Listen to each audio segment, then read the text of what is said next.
किसी भी कॉइन की डिटेल्स हम कैसे निकाल सकते हैं ख़रीदने से पहले। अच्छा, आप कभी भी इन्वेस्टमेंट करती हो किसी भी कॉइन में, शॉर्ट टर्म के लिए हो या लॉन्ग टर्म के लिए हो या फिर मिड टर्म के लिए हो, आपको लाजमी उसके बारे में रिसर्च करनी पड़ती है कि उसका क्या मार्केट कैप है, क्या हिस्ट्री है, किस किस एक्सचेंज के ऊपर है वो, कितनी सप्लाई है, तो वो किस एप्लीकेशन के ऊपर हम देख सकते हैं वो मैं बताता हूँ। एंड क्या क्या ऑप्शंस देखने पड़ते हैं वो भी मैं बताता हूँ। फॉलो करें मज़ीद इसी वीडियोज़ के लिए। एंड फ्री ग्रुप ज्वाइन कर सकते हैं। फ्री ग्रुप का लिंक आपको प्रोफाइल में मिल जाएगा। सिग्नल्स चाहिए एक्यूरेट एंड मेरे सेशंस अटेंड करने तो प्रीमियम ग्रुप ज्वाइन कर सकते हैं। कॉन्टैक्ट नंबर आपको ओपन वीडियो में मिल जाएगा। अब ये एप्लीकेशन है आपके पास कॉइन मार्केट का ऐप से। ये एप्लीकेशन आपको प्ले स्टोर से, ऐप स्टोर से मिल जाएगी। सेकंड वन, इसकी वेबसाइट भी आपको मिल जाएगी।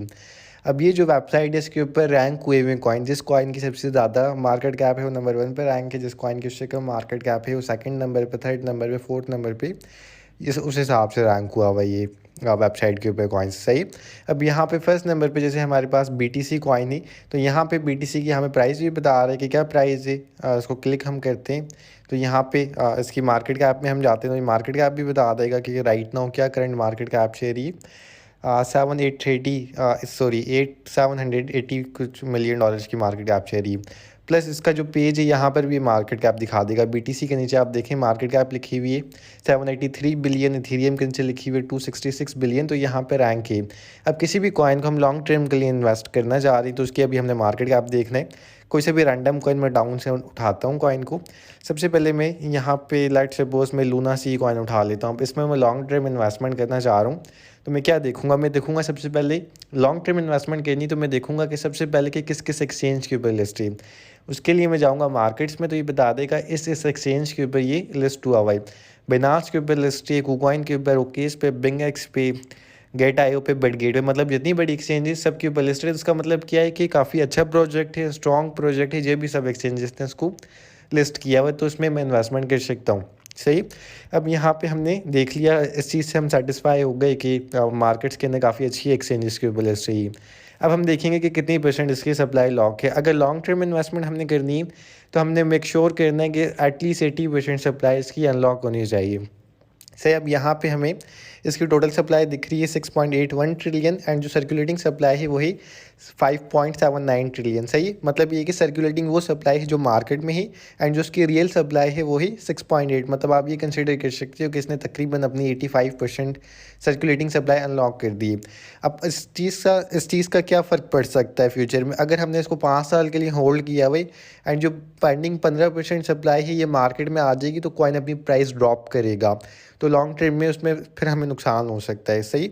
अब क्योंकि सिर्फ वो 15% है तो उसमें कोई इतना ज़्यादा नुकसान नहीं है। वहीं पर अगर किसी ऐसे कॉइन को हम बाई करेंगे जिसकी सप्लाई तकरीबन 50%, 60%, 70% लॉक है तो वो फिर हमें नुकसान दे सकते हैं। सही। वो मैं आगे जाके आपको बताता हूँ, तो फॉलो करके रखा करें इसी वीडियोज़ के लिए। अब यहाँ पे हमने देख लिया इस चीज़ से सेटिस्फाई होगा। मार्केट कैप हमने देखा 542 मिलियन का मार्केट कैप है, ये भी डिसेंट मार्केट कैप है।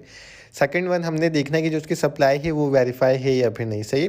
सप्लाई वेरीफाई करने के लिए हमें क्या करना होता है कि यहाँ पे एक बैच आ रहा होता है आपके पास, वेरिफिकेशन बैच, जो आपको सप्लाई जो होती है इसकी वेरीफाई करता है। इसमें मैं क्योंकि iOS के ऊपर इस्तेमाल कर रहा हूँ, iOS के ऊपर मैंने ऑन किया है आईफोन पे, तो यहाँ पे राइट नाउ मुझे कोई बैच नहीं दिख रहा। लेकिन आप इसको ऑन करोगे एंड्रॉयड पे या फिर PC कंप्यूटर पे, लैपटॉप पे, वहाँ पे वेरिफिकेशन बैच आपको नज़र आ जाएगा जिससे आपको वेरिफिकेशन हो जाएगी कि जो सप्लाई दिखा रहा है ये वेरीफाई है। देन फिर आप इसके अंदर भी इन्वेस्टमेंट कर सकते हैं। तो ये चीज़ें आपने देखनी होती है। अब एक दफ़ा मैं जल्दी से आपको इसकी सप्लाई की तरफ ले आता हूँ। जैसे यहाँ पे कुछ दिन पहले हमारे पास कुछ कॉइन्स लॉन्च हुए थे, AI and alt coin plus XAI coin. सही। यहाँ पे मैं एग्जांपल के लिए आपको सिर्फ ऐसे ही दिखा देता हूँ कि सप्लाई लॉक, किसी ऐसे कॉइन को हम खरीदते हैं जिसकी सप्लाई लॉक है तो उसका क्या नेगेटिव इम्पैक्ट हो सकता है। सही। चले मैं सर्च कर लेता हूँ यहाँ से, स्क्रॉलिंग में नहीं मेरा, AI कॉइन, XAI कॉइन को लगा लेते हैं। अब XAI कॉइन को मैं लगा रहा हूँ तो उसकी आप टोटल सप्लाई देख रहे हो 1.1 बिलियन XAI कॉइन एंड इसकी जो सर्कुलेटिंग सप्लाई है वो आप देख रहे हो 277 मिलियन। मतलब ये कि तकरीबन इसकी सप्लाई हमारे पास 73% तक लॉक हुई हुई है। तो ये चीज़ है कि हम इसको लॉन्ग टर्म के लिए नहीं ख़रीद सकते। शॉर्ट टर्म में तो हम ख़रीद लेंगे चलो 1 महीने 2 महीने के लिए, क्योंकि इतनी जल्दी जल्दी अनलॉक नहीं होती सप्लाई। लेकिन लॉन्ग टर्म का इरादा है तो वो फिर नुकसान दे सकते हैं। होपफुली जो मैं समझाना चाह रहा हूँ आपने समझ लिया होगा। फॉलो करें मज़ीद इसी वीडियोज़ के लिए एंड फ्री ग्रुप भी ज्वाइन कर सकते हैं।